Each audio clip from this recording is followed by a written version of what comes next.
নমস্কার। আমরা এখন দাঁড়িয়ে আছি নপাড়া ক্ষুদিরাম বসু রোডে অবস্থিত একটি ফ্ল্যাটের নিচে। দেখতে পাচ্ছেন ফ্ল্যাটটা। এই ফ্ল্যাটে প্রহ্লাদ মৈত্র বলে একটি ছেলে থাকে, সে প্রহ্লাদ মাইতি বলে একটি ছেলে থাকে, যে ইউটিউবে একটি ভিডিও বানিয়েছে। শুনলাম ইরানের রাষ্ট্রপ্রধান মারা গেছে এবং সেই বিষয়কে কেন্দ্র করে হয়তো সে একটি ইউটিউবে ভিডিও বানিয়েছে, এবং যেই ভিডিওতে হয়তো সম্ভবত দেখানো হয়েছে, আমি শিওর জানি না, সেই ভিডিওতে হয়তো দেখানো হয়েছে যে ইরানে এক শ্রেণীর মানুষ উল্লাস করছে এবং এক শ্রেণীর মানুষ শোক স্তব্ধ পালন করছে। সে যাই করুক না কেন, এই ঘটনাটি সেই ভাই ইউটিউবে পোস্ট করার পরে আজকে নাকি এই ঘটনাকে কেন্দ্র করে বিভিন্ন জায়গায় সাম্প্রদায়িক সম্প্রীতি নষ্ট হচ্ছে। এইভাবে বিভিন্ন জায়গায় এই ভাইটির নামে এফআইআর হয়েছে। অলরেডি বারাসাত থানার পুলিশ, দেখুন একবার দেখাবেন,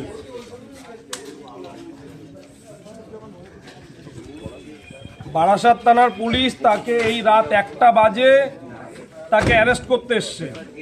আপনারা একবার ভাবুন তো, পশ্চিমবঙ্গের সনাতনী বাঙালি হিন্দুরা কোন রাজ্যে বসবাস করছেন, একবার ভাবুন না।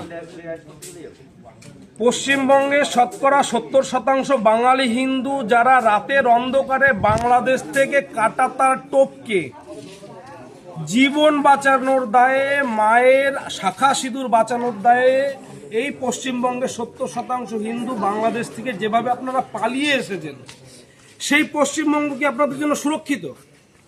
একটি হিন্দু ভাই, আমি তাকে চিনিও না, হয়তো শুনেছি সে একজন বড় ইউটিউবার, একজন হিন্দু ভাই বিপদে পড়েছে, সুতরাং এই রাত্রেবেলায় আমাকে একজন ফোন করলো যে উৎপলদা তোমাকে আসতে হবে। আমি চলে এসেছি, আমি দ্বিতীয়বার ভাবিনি কিন্তু কে, আমি শুধু শুনেছি একটা হিন্দু ভাই বিপদে পড়েছে, তার পাশে দাঁড়াতে হবে, চলে এসেছি। আর পশ্চিমবঙ্গের সনাতনীরা এখনো ভাবছেন আপনারা ঐক্যবদ্ধ হবেন কি হবেন না, তার প্রমাণ জলজান্ত দেখতে পাচ্ছেন আপনাদের সামনে। একটি পোস্ট করার জন্য ভারত থেকে 3000 কিলোমিটার দূরে কোথায় কি হয়েছে সেই নিয়ে একটি পোস্ট করেছে, তার জন্য তার নামে এফআইআর হয়েছে, তাকে অ্যারেস্ট করতে এসে রাত 1টার সময়। ভাবুন একবার, ভাবুন। সুতরাং সকলের কাছে অনুরোধ, সনাতনীরা ঐক্যবদ্ধ হন, পথে নামুন, রাস্তায় নামুন, নিজের বাড়ির সন্তানদেরকে সনাতনী শিক্ষায় শিক্ষিত করুন।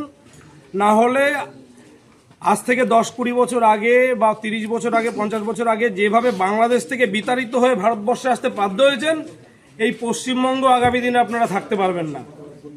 তাই সকলের কাছে করজোরে অনুরোধ করছি, আপনারা সনাতনীরা জাগুন, ঐক্যবদ্ধ হন, অস্তিত্ব রক্ষার জন্য লড়াই করুন, নইলে আগামী দিনে পশ্চিমবঙ্গ থেকেও আপনারা পরবাসী হবেন। ধন্যবাদ। জয় শ্রীরাম। জয় শ্রীরাম।